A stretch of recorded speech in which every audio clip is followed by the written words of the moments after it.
بسم اللہ الرحمن الرحیم۔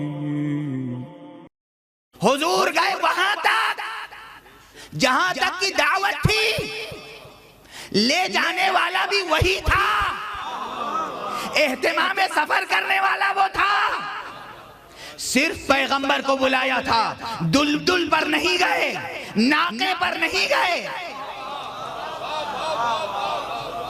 رسول نے یہ نہیں کہا میں ناقے پر گیا، میں دلدل پر گیا، جس نے بلایا تھا اس نے مجھے اس بدن کے ساتھ بلایا تھا اور بلانے کے لیے براق بھیجا۔ اگر صرف روح کا سفر ہوتا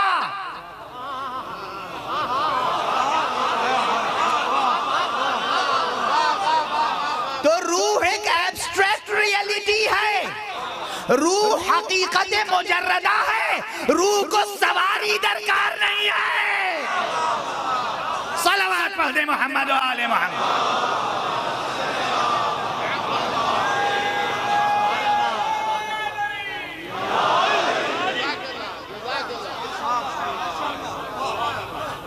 روح کو سواری درکار نہیں ہے، یہاں سواری ہے، لجام ہے، اور لجام پک تھام کر چلنے والا کوئی ہے۔ کیا شان ہے مصطفیٰ، اپنے جسم خاک سارانہ کے ساتھ، اپنے لباس خاک سارانہ کے ساتھ، یہ آدم نوری، آدم خاکی نہیں، یہ آدم نوری اپنے خاک سارانہ لباس کے ساتھ براق پر سوار ہے، اور براق کی مہار جبرائیل کے ہاتھوں میں ہے۔ سوار سوار ہوتا ہے، خودی خواہ ہوتا ہے۔ رتبے پہچانے، رتبے پہچانے، یہ جا رہے ہیں معراج میں، کوئی جائے انکار نہیں۔ اور اب گفتگو کو ایک قدم آگے بڑھاتا ہوں۔ میں نے کراچی میں 2-3 مقامات پر عرض کیا مگر تفصیل نہیں پڑھ سکا۔ جو لوگ اعتراض کرتے ہیں کہ روحانی معراج تھی یا جسمانی، اور جسمانی معراج میں انہیں تأمل ہوتا ہے، شک ہوتا ہے، شبہ ہوتا ہے، میں مزید دلائل کے طور پر عرض کرتا ہوں کہ خود اسی آیت معراج میں 8 دلیلیں ہیں، ایک نہیں 8 دلیلیں ہیں کہ معراج محمد معراج جسمانی تھی۔ صلوات پڑھیں محمد و آل محمد۔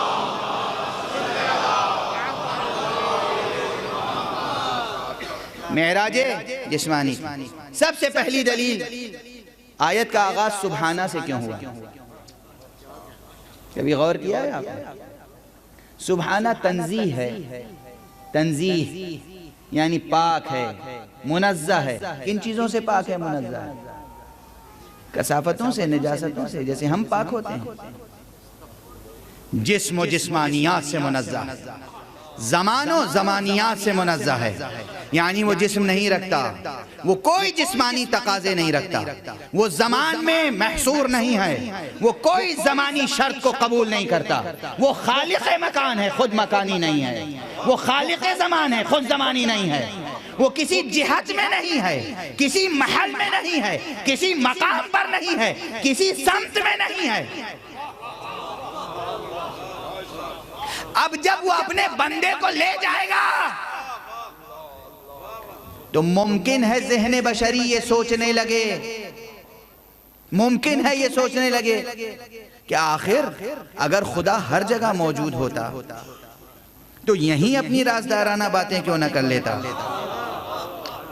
ایک خاص مقام پر، ایک خاص بلندی پر، ایک خاص سمت میں، ایک خاص بعد میں، ایک خاص ڈائمنشن میں، ایک خاص سمت میں لے جانے کا مقصد یہ ہے، ایک خاص وقت میں لے جانے کا مقصد یہ ہے کہ اللہ بھی زمانی اور مکانی ہے۔ چونکہ یہ شبہہ پیدا ہو سکتا تھا، اس لیے گفتگو تنزیہ سے شروع کی۔ پاک ہے وہ ذات، منزہ ہے وہ ذات، غیر زمانی ہے وہ، غیر مکانی ہے وہ، جو اپنے بندے کو مکانی و زمانی ہونے کے باوجود لے گیا۔ یہ لفظ سبحانہ کا استعمال خود ذہن بشری کو آمادہ کرتا ہے کہ سمجھو حقیقت معراج کو. یہ زمانی ہے، یہ مکانی ہے. یہ مکانی اور زمانی شرائط کے ساتھ معراج پر گئے. میں زمانی اور مکانی نہیں ہوں، لیکن یہ میرا کمال ہے، یہ میری قدرت ہے، یہ میری شان ہے. جب میں غیر زمانی ہوتے ہوئے زمان خلق کر سکتا ہوں، جب میں غیر مکانی ہوتے ہوئے مکان خلق کر سکتا ہوں، تو میں مکانی اور زمانی کو اپنے قریب نہیں بلا سکتا؟ سبحان الذی.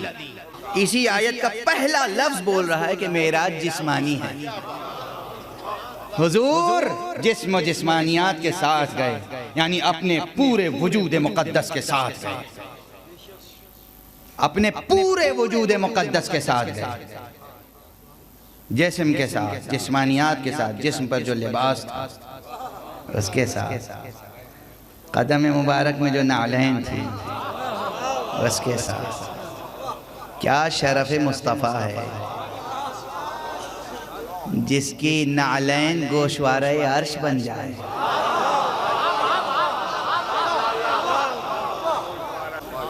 یہ پہلا لفظ ہے آیت کا. دوسرا لفظ سبحان الذی اسرا. الذی کو چھوڑ رہا ہوں. الذی سے بھی کچھ بحثیں وابستہ ہیں، مگر ابھی گزارش نہیں کروں گا، ابھی 2 تقریریں اور باقی. اسرا، اسرا کے معنی ہے راتوں رات سفر کرنا. اسرا بعبدہ. اسرا کے بعد جو ایک بے ہے، یہ ایک بے میں ایک جہان معنی پوشیدہ ہے. بے عبدہ ہی پورا لفظ نہیں ہے. عبد ایک لفظ ہے، ہی ایک لفظ ہے، بے ایک لفظ ہے مستقل. ہی ضمیر ہے مضاف الیہ، بے حرف جر ہے جو تعدیہ کے لیے آیا یہاں پہ. یہ بے وہی ہے حرف جر جو بسم اللہ میں ہے.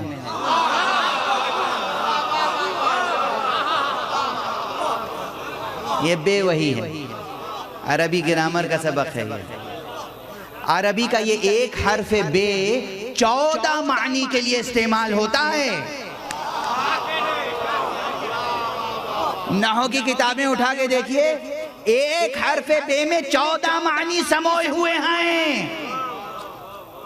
14 معنی ایک حرف بے میں.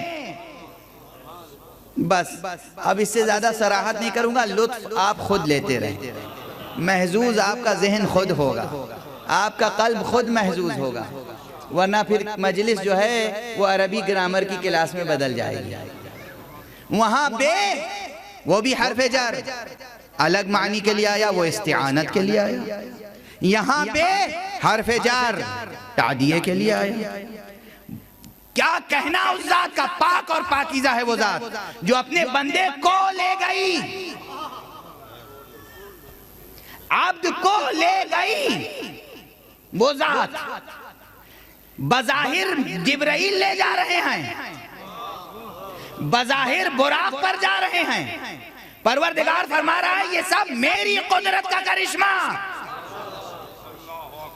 یعنی رب چاہتا تو بغیر براق و جبرائیل کے بلا لیتا. مگر اس نے براق و جبرائیل کو رکھا تاکہ ذہن بشری سوچے بار بار کہ معراج جسمانی تھی روحانی نہیں. جسمانی تھی روحانی نہیں. جسمانی تھی روحانی نہیں. صرف روحانی نہیں، پورے وجود کے ساتھ. مصطفیٰ کی ذات، مصطفیٰ کا وجود روح و بدن کے ساتھ معراج پر گیا. کیوں اتنا زور دے رہا ہوں یہ نتائج بعد میں عرض کروں گا، اور گزارش کروں گا کہ روح و بدن کے ساتھ جانے میں اتنا زور کیوں. بہرحال تیسرا کلمہ بے کے بعد عبد ہے. یہ دلیل وہ ہے جو میری نہیں. میں پہلے ہی ایمانداری سے عرض کروں، سینکڑوں ہزاروں خطیبوں نے منبر سے پڑھا ہے، اور علامہ فخر الدین رازی نے اپنی تفسیر میں لکھا ہے کہ عبد کا اطلاق، لفظ عبد کا اطلاق چونکہ روح و بدن کے مجموعے پر ہوتا ہے،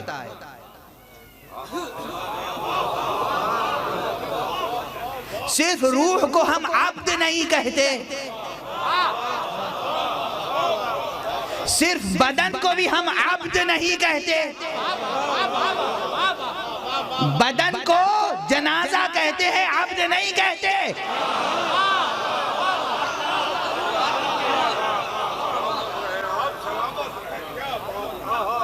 اچھا دیکھیے تو موت بھی کیا چیز ہے خدا کی قسم۔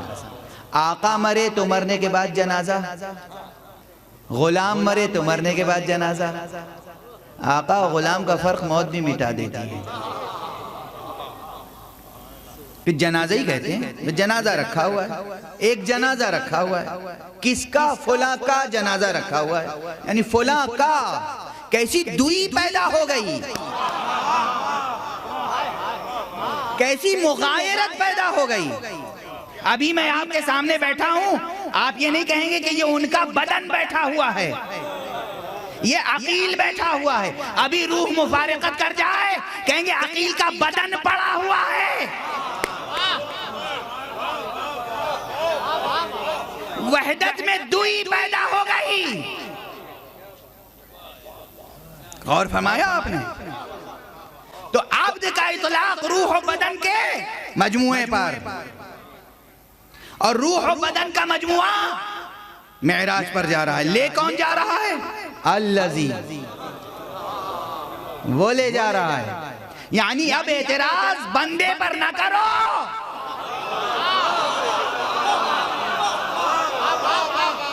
ہمت ہو تو الذی سے پوچھو۔ وہ شان سے کہہ رہا ہے میں لے جا رہا ہوں۔ ویسے میں اکثر کہا کرتا ہوں، یہ جملہ کئی بار میں نے کہا ہے کہ اگر سرکار رسالت مآب، سرکار صداقت مآب، وہ صادق و امین پیغمبر، وہ در یتیم عبداللہ صرف یہ فرما دیتا کہ میں معراج پر گیا، تب بھی شک کی گنجائش نہ تھی کہ وہ کہہ رہا ہے کہ میں لے گیا۔ تو عبد خود ایک دلیل، مگر یہاں پر دیکھیے طالب علمی جو ہے وہ بڑی بلا بھی ہے۔ کہتے ہیں اے روشنی تب تو برمن بلا شدی۔ فخر الدین رازی کی دلیل ہے، میں کیسے کاٹ سکتا ہوں، لیکن ایک تعلیقہ تو لگا سکتا ہوں۔ عبد کے معنی واضح کیے ہیں فخر الدین رازی نے، یہ کہہ کر کہ عبد کا اطلاق روح و بدن کے مجموعے پر ہوتا ہے، یعنی یہ دلیل لفظی ہے، دلیل عقلی نہیں ہے۔ ایک دلیل مگر دلیل لفظی، دلیل عقلی نہیں ہے۔ دلیل عقلی اس کے بعد آ رہی ہے۔ سبحانہ میں دلیل عقلی تھی اور اب اس کے بعد آ رہی ہے سبحان الذی اسری بعبدہ لیلا۔ تو سبحان الذی اسری بعبدہ لیلا، راتوں رات کے ایک مختصر سے حصے میں وہ ذات پاک و پاکیزہ و منزہ و مقدس اپنے بندے کو لے گئی۔ اور کتنے مختصر عرصے میں یہ کل ذکر کر چکا کہ گئے بھی آئے بھی بستر گرم رہا، زنجیر در ہلتی رہی۔